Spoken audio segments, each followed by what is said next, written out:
Ginoong Pangulo, ngayon po'y masasabi ko, si Master Sergeant Orly Gutesa ay mas credible pa po kaysa sa marami sa atin dito. Mas matapang kaysa sa mas marami dito sa ating kapulungan. Hello mga kababayan, kumusta po? Nung nakarang hearing po ng Blue Ribbon Committee, ang sabi po ni Senador Panfilo Lacson, ang chairman po ng Blue Ribbon Committee, hindi daw po pwede patawag si Congressman Saldico sa hearing ng Blue Ribbon dahil daw po sa interparliamentary courtesy. O di ba? Parang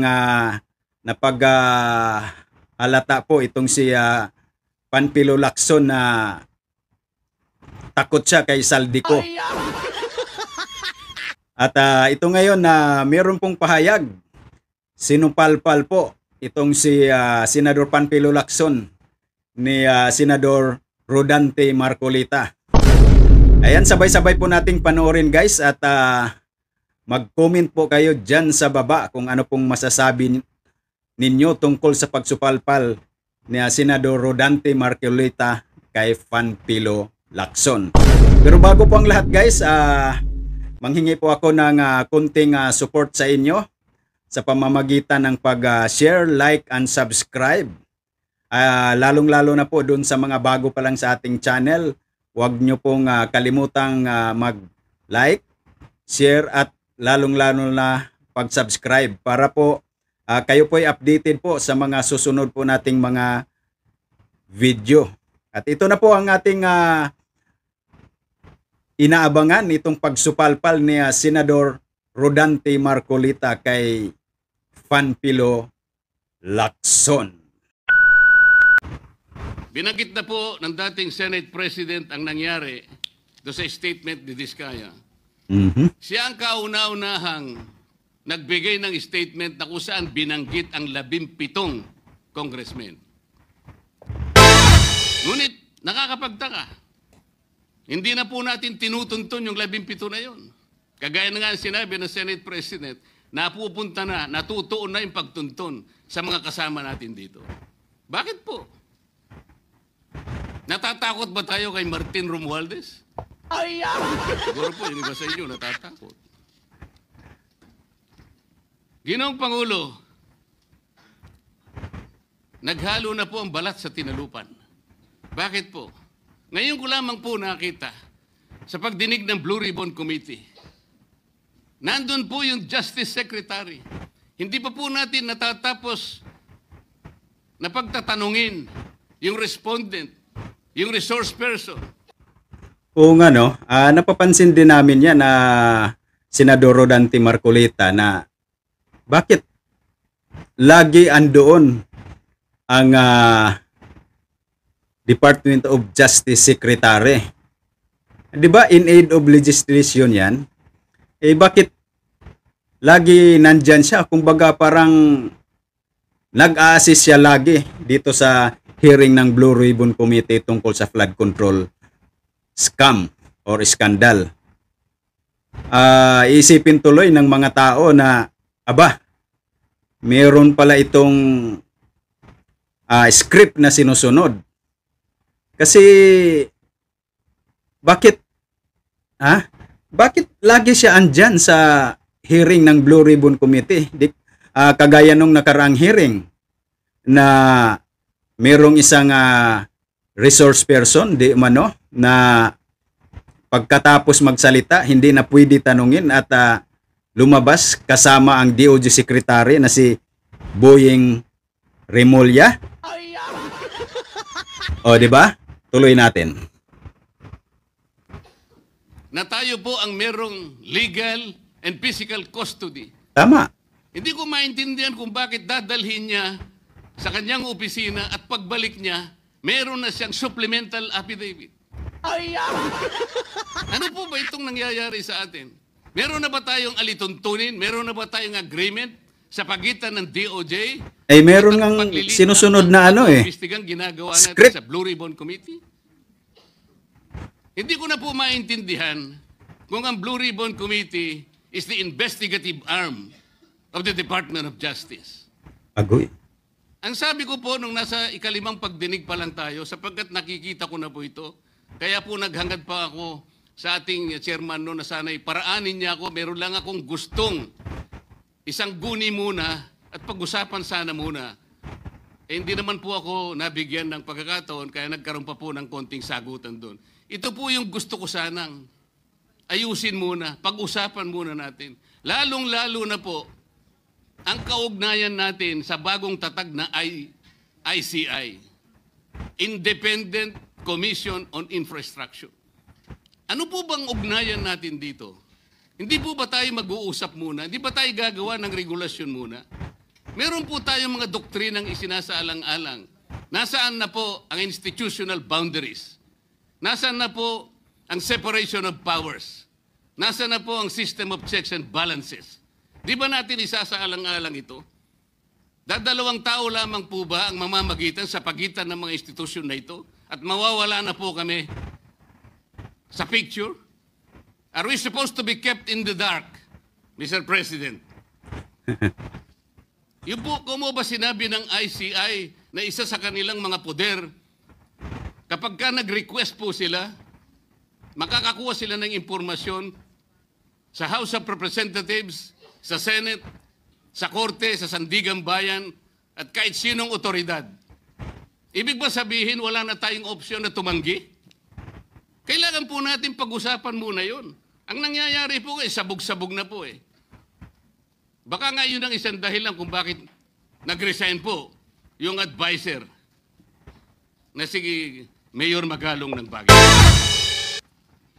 Yung pong mga pasaring, ito po yung nakakapagbigay sa atin ng hindi naman kailangang pag-aaway-away o pag-aalitan. Hindi po maganda sa ating panig ito.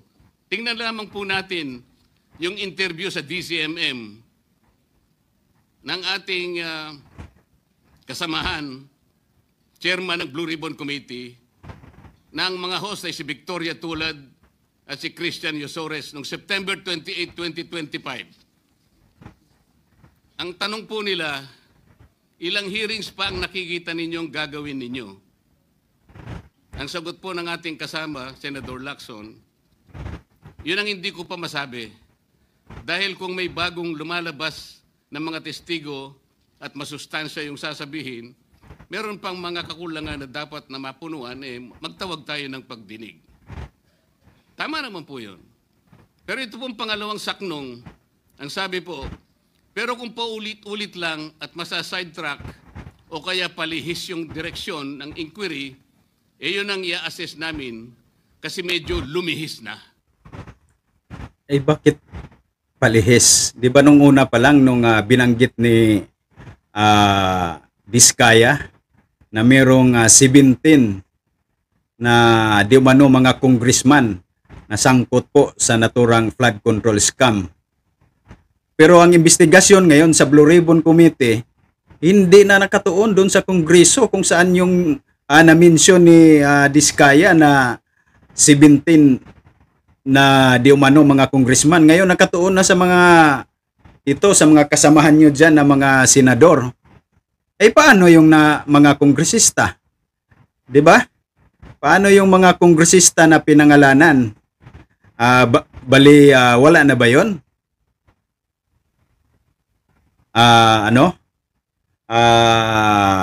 Senator Panpilo? Tuloy po tayo. Ano po yung lumihis? September 20. Lumihis sa script siguro. Dito lumabas Senador Master Sergeant Orly Gutesa. Agoy, andyan na. Lumihis po ba o dumiretso?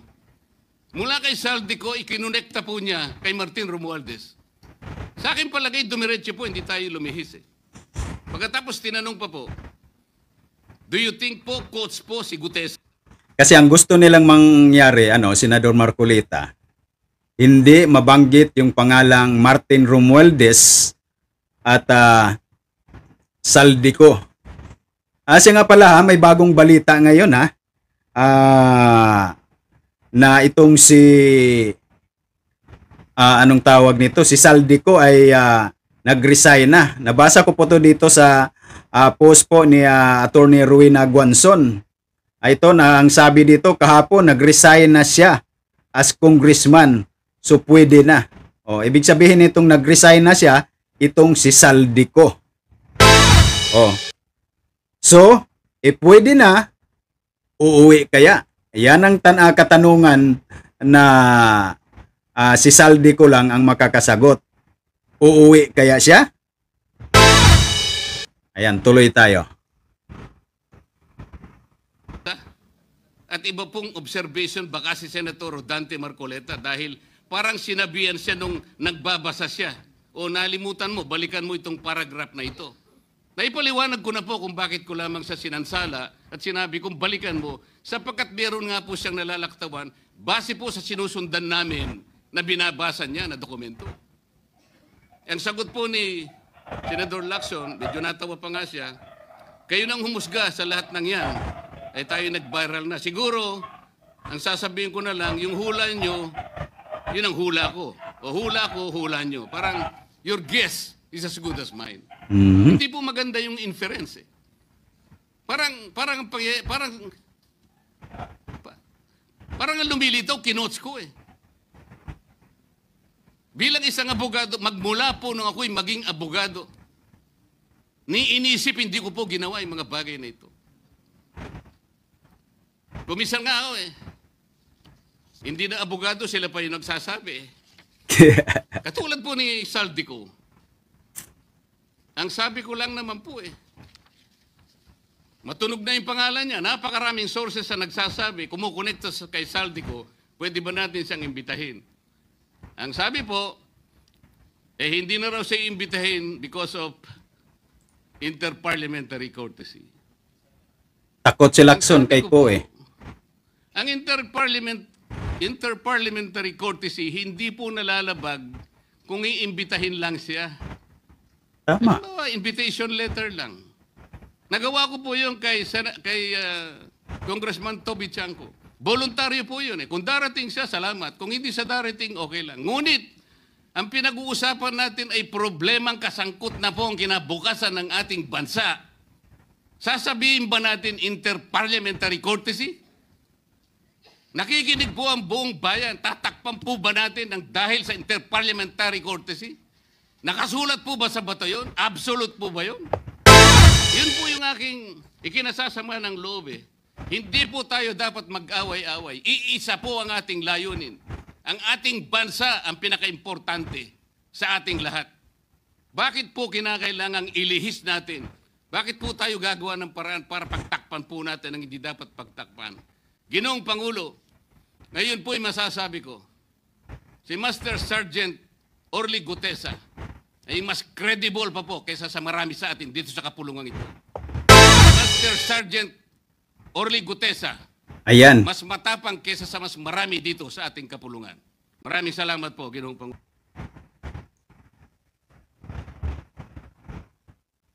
Ito kasing yung bagong pamunuan ngayon ng Senado. Sa opinion ko lang ha, pero karamihan sa mga napagtanungan ko ganito din yung kanilang opinion ha. Na itong mga to ay takot kay Saldico at saka kay Martin Romualdez. Kaya ang tumbok lang nila, ilihis, ang panagutin lang ay itong mga opisyalis ng DPWH. Yung isa nga, sino ba yun? Si Alcantara ba yun? Nung nagsasalita doon sa nakarang hearing sa Blue Ribbon Committee, napaiyak nga eh. Pero sa tingin ko sa kanyang pag-iyak, parang mababasa mo na umiiyak siya dahil nanggigigil siya dahil hindi niya mabanggit. Siguro may nagtuturo sa kanya na huwag mong banggitin yan. Hindi niya mabanggit ang pangalang Saldico at saka Martin Romualdez. Yun ang totoo dyan. Kaya itong nung pinaka unang pamumuno ni Senador Rodante Marcoleta sa Blue Ribbon Committee, kung saan itong si Diskaya ay merong 17 congressman na binabanggit na di umano ay kasama doon sa mga tumatanggap ng porsyento doon sa mga project po ng flood control. Pero nawala na yon, di ba? Napunta na sa mga senador. Kaya saludo ako sa iyo, Senador Rodante Marcolita. May nababasa nga ako kanina na sinasabi na ito daw pong si Rodante Marcolita ay nagdadaldal-daldal, pero hindi naman pagdadaldal yung ginagawa niya kasi meron naman pong katuturan, 'di ba?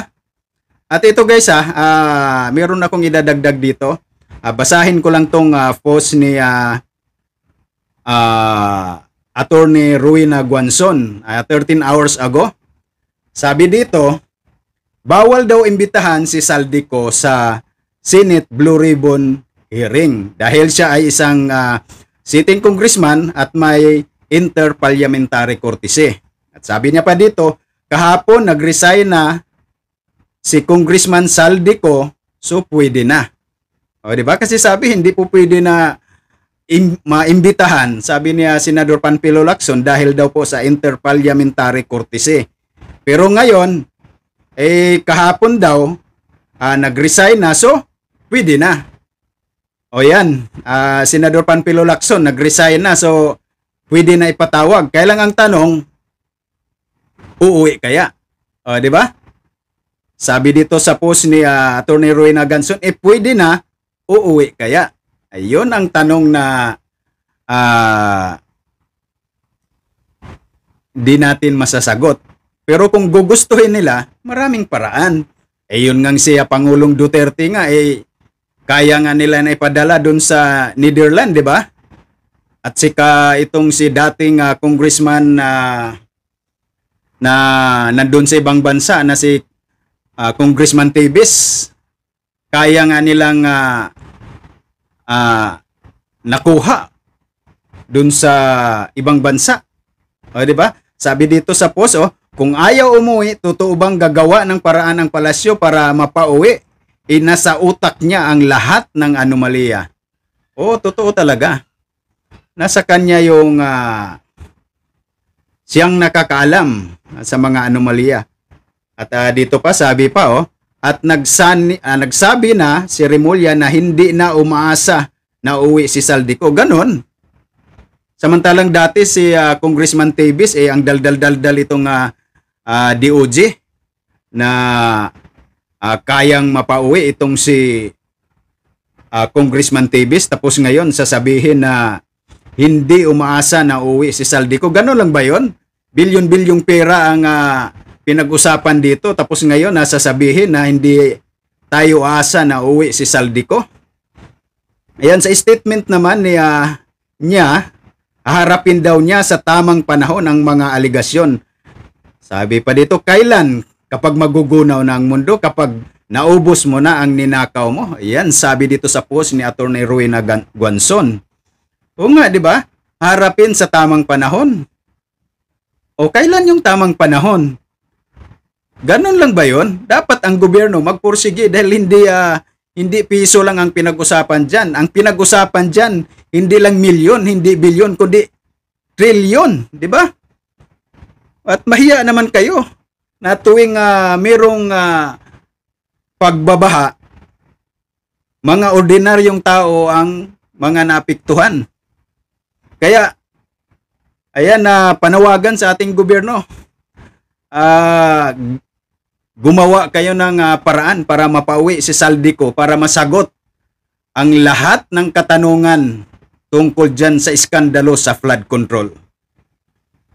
Ayan, hanggang dito na lang po tayo guys. Maraming salamat sa inyong panonood. Maraming salamat sa inyong lahat at God bless. Thank you. Ingat.